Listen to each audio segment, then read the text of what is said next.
ceci sur ton visage et tu deviendras la plus belle femme de ce village. Mais souviens-toi, l'eau ne doit jamais toucher ton visage.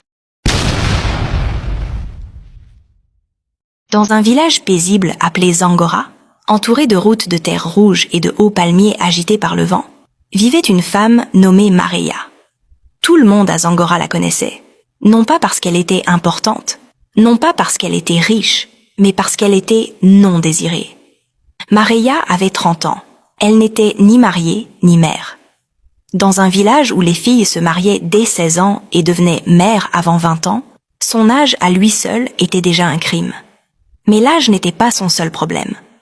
Maria était très maigre, avec de longs bras osseux et des épaules étroites.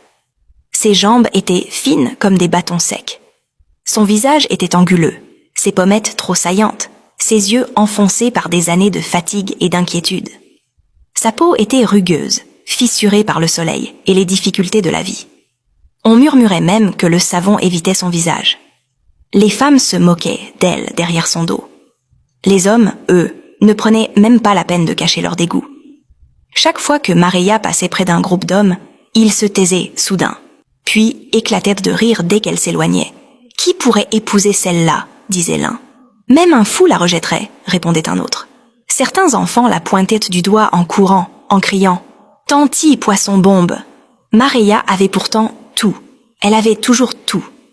Elle vivait seule dans une petite maison en banco, à la lisière du village, héritée de ses parents aujourd'hui disparus. Sa mère était morte lorsqu'elle avait 18 ans. Son père l'avait suivie 2 ans plus tard. Depuis, la vie n'était plus qu'un long chemin de solitude. Chaque matin, Maria se levait avant le lever du soleil. Elle balayait sa cour, allait chercher de l'eau à la rivière, préparait un repas simple, puis se rendait au marché pour vendre des légumes. Elle travaillait dur, mais restait toujours pauvre. L'argent qu'elle gagnait servait à peine à se nourrir et à réparer les fissures de la vieille maison. La nuit, elle dormait seule. Pas de respiration d'un mari à ses côtés. Pas de pleurs d'un enfant pour la réveiller. Seulement le silence.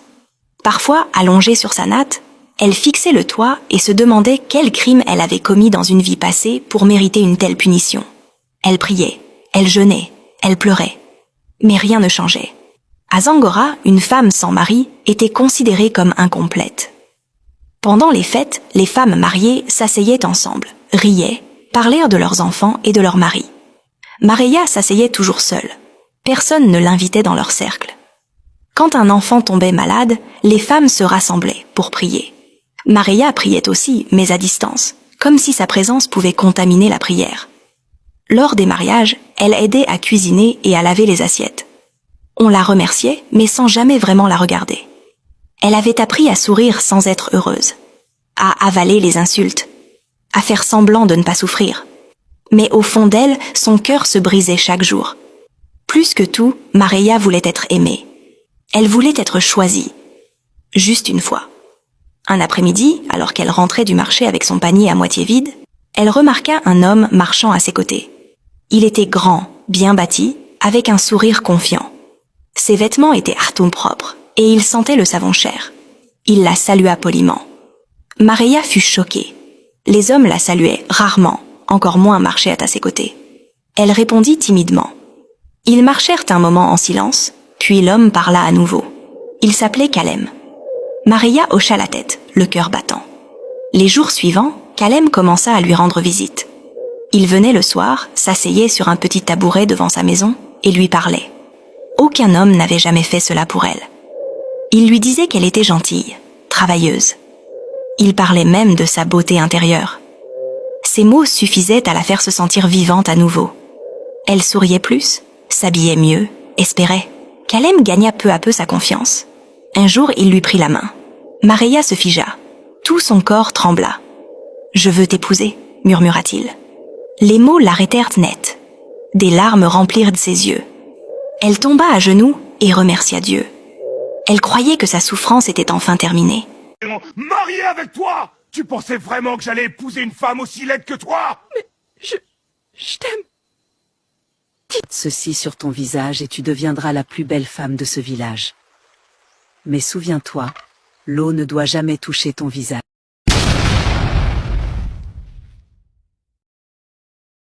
Mais très vite, Kalem commença à demander de l'argent. « J'ai besoin de transport pour la ville. Je veux lancer un commerce. Ma mère est malade. » Mareya lui donna tout ce qu'elle avait. Elle vendit ses marchandises, ses bijoux, vida ses économies. À chaque fois, Kalem promettait un avenir meilleur. Puis, un jour, il ne vint pas. 2 jours passèrent. 3 jours. Le 4e jour, Mareya partit à sa recherche. Elle le trouva dans un autre quartier du village, riant avec une jeune femme belle et éclatante. La fille avait des joues pleines, une peau lisse, des yeux brillants. Le cœur de Mareya s'effondra. Kalem la vit et fronça les sourcils. « Qu'est-ce que tu fais ici ?» cria-t-il.